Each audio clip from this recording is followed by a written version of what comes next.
ഈ കൊല്ലത്തെ ഉത്സവത്തോടനുബന്ധിച്ച് സാക്ഷതേയ പൂജയ്ക്ക് പോയപ്പോ ആയി അവിടുന്ന് കോഴീനെ നന്നാക്കുന്നത് കണ്ടിട്ട് പൂകം കോയി നട്ടോ എപ്പോഴും പ്രൊനൗൺസ് ചെയ്യല്. അപ്പൊ അതൊക്കെ കേട്ട് എല്ലാരും ചിരിച്ചോണ്ടിരിക്കുന്നത്.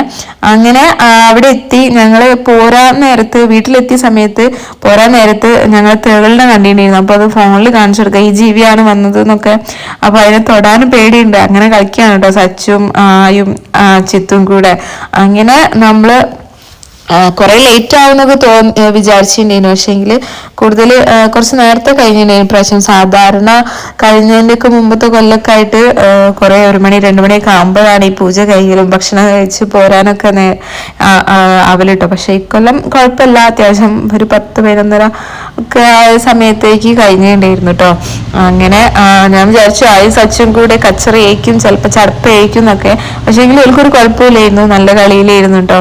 വീട്ടിൽ നിന്ന് വരുന്ന വഴി ഒരു തോക്കവും ഉണ്ടൊക്കെ എടുത്ത് ഇങ്ങനെ കളിക്കുകയായിരുന്നു. സച്ചു പിന്നെ ഭയങ്കര വർത്താനത്തിലായിരുന്നു, സച്ചു ആയും കൂടെ. പിന്നെ നമ്മൾ തൊഴാൻ നേരത്ത് ആണുങ്ങളെ വേറെയും പെണ്ണുങ്ങളെ വേറെയാണ് കേട്ടോ കയറ്റല്. ആണുങ്ങളെ കയറ്റുന്ന സമയത്ത് പ്രസാദമായിട്ട് കള്ളും, പെണ്ണുങ്ങൾക്ക് ഇളനീർ വെള്ളമാണ് കേട്ടോ കൊടുക്കല്. അപ്പൊ നമ്മൾ അവിടുന്ന് തൊഴുതൊക്കെ കഴിഞ്ഞ് ഈ കോഴീനെ നന്നാക്കുന്നത് നോക്കി നിൽക്കുകയാണ് കേട്ടോ. ഞാൻ അപ്പളേ പറഞ്ഞ പൂക്കം കോഴിയാണ്.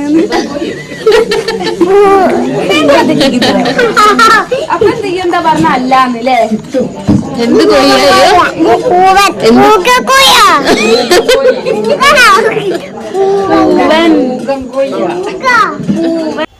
അങ്ങനെ പൂജയും കഴിഞ്ഞ് തൊഴുതൊക്കെ കഴിഞ്ഞപ്പോഴേക്ക് ഫുഡൊക്കെ ആയിണ്ടായിരുന്നു കേട്ടോ. കുറച്ച് കഴിഞ്ഞേരെ ചിക്കൻ നമ്മൾ ആ പൂജ കഴിഞ്ഞതിന് ശേഷം നമ്മൾ അന്നേരം വെച്ചിട്ട് വെക്കുകയാണ് ചെയ്യുക. അപ്പം അത് വേഗം കുക്കറിലൊക്കെ ആക്കിയതിനോട് വേഗം പരിപാടി കഴിഞ്ഞിട്ടുണ്ടായിരുന്നു കേട്ടോ.